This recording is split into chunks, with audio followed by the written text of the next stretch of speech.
Vamos a hablar de la distribución unidimensional. Como hemos comentado en el vídeo anterior, vamos a suponer que de cada individuo de la muestra recibimos un dato, ¿vale? Ese dato va a poder ser de dos tipos. Hemos visto que la variable puede ser continua o puede ser discreta, pero ahora vamos a considerar esa variable discreta. Por ejemplo, yo tengo estos 10 datos, serían 10 datos diferentes, tengo una muestra, por lo tanto, de 10 individuos. ¿Qué hacemos con esa información? Bueno, pues si tengo pocos datos puedo trabajar con ellos sin ningún problema. 10 sería más o menos asequible, pero sin embargo lo vamos a tratar como si fueran muchos. Si tengo muchos datos, mirando los datos pierdo información. Bueno, pues normalmente esos datos los vamos a agrupar en una tabla. Esa tabla, según lo que queremos hacer, se puede hacer enorme. Vamos a ver qué es lo básico que debe llevar esa tabla. En esa tabla vamos a poner x sub i, que serían los valores de la variable, siempre ordenados de menor a mayor. Si yo miro ahí los datos, tengo el 0, tengo el 1, no tengo el 2, por lo tanto no hace falta ponerlo, tengo el 3, tengo el 4 y tengo el 5. Digamos que estos significarían los valores de la variable. Esa i pequeña que voy a utilizar mucho es un subíndice que me indica x1, x2, x3, x4, x5, es decir, indica los diferentes valores que puede tomar esa variable. Y entonces enseguida lo que vamos a hacer es completar la tabla con f minúscula sub i, que sería la frecuencia absoluta. Frecuencia absoluta. Como su nombre indica, es la frecuencia de esa variable. ¿Cuántas veces me sale el 0? 2. 2, pues la frecuencia es 2. ¿Cuántas veces me sale el 1? 3. 3. ¿Cuántas veces me sale el 3? 2. 2. ¿Cuántas el 4? 2. ¿Y cuántas el 5? 1. 1. Vale. Esto es lo básico que debe tener nuestra tabla, que ya digo, ahora ampliaremos.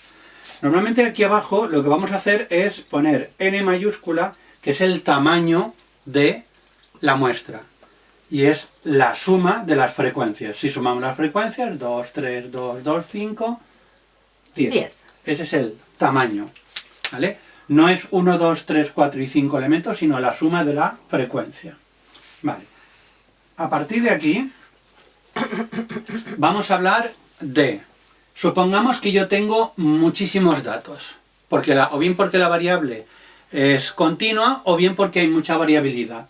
Entonces, una tabla muy grande con frecuencias muy pequeñas no sería útil. Entonces, lo que hacemos es agrupar la variable. Eso es la variable agrupada.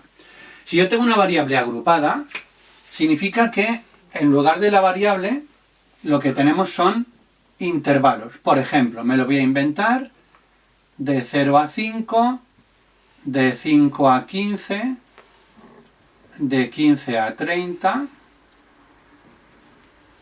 de 30 a 50 y de 50 a 90. Por ejemplo, supongamos que yo tengo una cierta población y estoy estudiando la edad que tienen esos individuos. Bueno, pues si tengo una población con mucha variabilidad, con muchos valores diferentes de la variable, en vez de tener, uno tiene 10 años, otro 7, otro 40, lo agrupo. Es una variable agrupada. Fijaos que en los intervalos pongo cerrado y ese paréntesis indicaría abierto. Porque si lo pongo cerrado de 0 a 5 y de 5 a 15, tendríamos dudas de dónde poner el 5. En el abierto no lo cojo, en el cerrado sí. Es decir, si yo tengo un individuo de edad 5, lo contaría aquí. Vale, pues, si yo tengo esto que es, por ejemplo, la edad, lo que vamos a hacer es convertir esta distribución de variable agrupada en una discreta. Aquí tendríamos la frecuencia absoluta, es decir, ¿cuántos individuos hay con una edad entre 0 y 5? Pues los cuento o me lo dicen, entre 5 y 15, etc. ¿Vale? Pero aquí lo que vamos a hacer en medio es poner una columna que es la marca de clase, que fijaos que va a ser lo mismo, es decir, la marca de clase sería entre 0 y 5, me voy a quedar con el valor central, un representante de ese intervalo. Pues entre 0 y 5 el valor central sería 2,5. ¿Veis claro ese 2,5 que está entre 0 y 5? Entre 5 y 15, ¿quién es el valor que está en medio? Bueno, pues si ya dudáis, La forma de hacer la marca de clase es sumar y dividir por 2. 5 más 15, 20, entre 2, 10. Fijaos que el 10 tiene 5 por abajo y 5 por arriba, y así lo haríamos con todos. De forma que, aunque yo tenga una variable agrupada, va a ser equivalente a una variable discreta. Es decir, yo para hacer cálculos trabajaré con la columna de las X y con la columna de las F. Columna de X y columna de F. Me da igual cualquiera de los dos. ¿De acuerdo hasta ahí? Con la distribución unidimensional, una vez que tenemos el principio de la tabla, se pueden calcular muchísimas cosas. Centiles, percentiles, cuartiles, moda, etc. Muchos. Vamos a centrarnos en 3 de los principales que ya nos va a dar información sobre esta distribución. Uno es la media aritmética. Debe llevar apellido porque existen otras medias que no son aritméticas, la media ponderada, media geométrica, etc. Media aritmética. La mayoría de gente sabemos lo que es la media aritmética. Cuando yo tengo varios datos y quiero calcular el promedio de ellos, pues sumo y divido por la cantidad que hay. Aquí pensad que tenemos 10 datos. Yo no puedo coger 0, 1, 3, 4 y 5 y sumarlo y dividirlo por 5 porque en realidad tengo 10 datos. Lo que tendría que hacer es 4 más 0 más 1 más 1 más 0 más 3 más 4 más 3 más 5 más 1 dividido por 10, que son el número de datos que tengo. Claro, si yo tengo la tabla, me es mucho más fácil hacer esa suma como multiplicando el valor de la variable con la frecuencia 0 por 2, más 1 por 3, más 3 por 2, más 4 por 2, más 5 por 1. Este símbolo es el sumatorio, significa sumamos. Vale, pues haciendo este producto, dividimos por el tamaño de la muestra y eso me da la media aritmética. La media aritmética. ¿Qué me da la media aritmética? El valor central.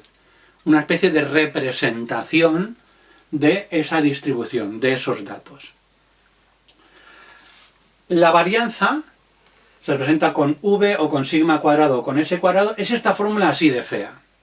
Que si os dais cuenta, aquí lo que estamos haciendo es restar la media aritmética de cada valor de la variable. Entonces lo que estamos midiendo con este parámetro es lo dispersos, lo alejados que están los datos respecto a la media.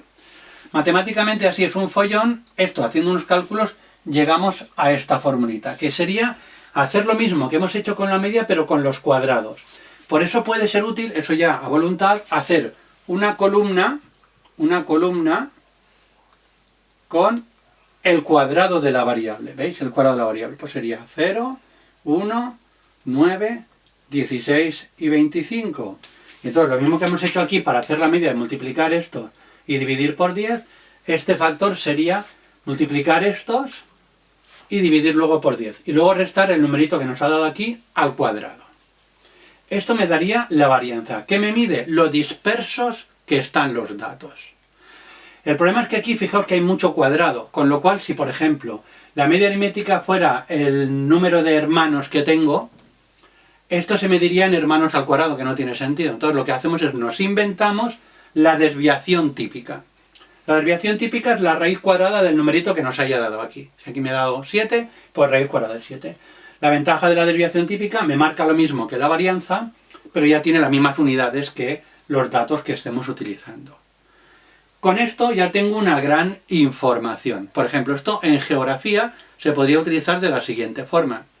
Si yo tengo una localidad donde me dicen que la media de lluvias es de 15 litros por metro cuadrado al mes, si la voy a comparar con otra donde me dice que la media de lluvias es 140 litros por metro cuadrado, evidentemente aquí tenemos una ciudad de un clima mucho más húmedo que este. Lo tenemos claro, la media me va a dar la cantidad. Aquí podemos ver una gran diferencia. Ahora bien, supongamos que tengo otra ciudad donde su media, pongo su índice para distinguir ciudad 1, ciudad 2, ciudad 3, me dice que es también 15 litros por metro cuadrado. Digamos que en las dos ciudades llueve en promedio lo mismo. Pero ahora tengo aquí una desviación típica de 3 litros por metro cuadrado y aquí tengo una desviación típica de 9 litros por metro cuadrado. ¿Vale? Estos números van a ser comparativos simplemente. Yo aquí veo que en las dos ciudades llueve en promedio lo mismo, Pero aquí, como la desviación típica es mucho más pequeña que aquí los datos están más concentrados. ¿Qué significa eso? Que todos los meses va a llover valores próximos a 15. Mientras que aquí, como la desviación típica es mucho más grande, los datos están mucho más dispersos. ¿Eso qué significará? Que habrá meses que lloverá mucho menos de 15 litros y meses donde llueve mucho más de 15 litros. Eso, para los de geografía, me va a distinguir qué tipo de clima tiene la ciudad. Es decir, aquí nos pasamos que casi todos los meses llueve la misma cantidad, y aquí hay unos meses donde llueve mucho, mucho, mucho, mucho, y unos meses donde llueve muy poco, muy poco, muy poco. ¿Veis cómo la combinación de los dos, más que los tres, los dos parámetros estadísticos me van a dar mucha información? Una pregunta, alumna aventajada. Una pregunta. ¿La varianza? La varianza, Has dicho que es... una medida de lo dispersos que están los datos. Si esto es la media aritmética, si la varianza es pequeña, los datos están por aquí cerca. Es decir, toman valores muy cercanos a él. Vale. Y si es muy grande, están muy alejados. Tiene datos muchos por aquí y muchos por aquí. La desviación típica me marca lo mismo, pero en una unidad que me es más útil. Entiendo. Por tanto, representan lo mismo. Claro, entonces la varianza y la desviación típica es lo mismo. es lo mismo, pero nos sirve mucho más la desviación típica porque maneja las mismas unidades que la media aritmética. Ya, claro. Por eso aquí, a la hora de comentar, a la hora de interpretar, es mejor trabajar con la desviación típica. Claro, es que como dices, al principio me he liado porque una varianza, cuando dices que te va a dar cómo están... Lo dispersos que están, lo alejados que están los Pensé datos. que serían como dos números, uno por aquí y uno por allá. No, significa que aquí, por ejemplo, tengo los datos entre 0 y 5, imaginémonos que esta media me da 3,2, ¿vale? 3,2. Aquí los datos oscilan de 0 a 5. Yo podría tener unos datos que me dan como media aritmética 3,2 también, pero tengo datos desde el menos 1000 hasta el 1800. La media aritmética sigue siendo 3,2, pero en este segundo que me he inventado, la desviación típica y la varianza sería muy grande porque tengo datos en un recorrido mucho más amplio. Los datos están más dispersos. Hay valores muy alejados de la media aritmética, tanto por arriba como por abajo. Si la desviación típica es pequeña, los datos están poco alejados de la media aritmética, tanto por arriba como por abajo, porque la media aritmética siempre estaría por el centro. Por el centro. Claro, entonces depende que el número sea muy grande o muy pequeño. ¿Qué número? El de la varianza. Exactamente. O desviación típica. O el de la desviación. O desviación típica. Vale. ¿De acuerdo? Ahora sí. ¿Alguna duda por parte vuestra? Pues venga, por ello. ¡Qué claro lo tienen! Muy bien.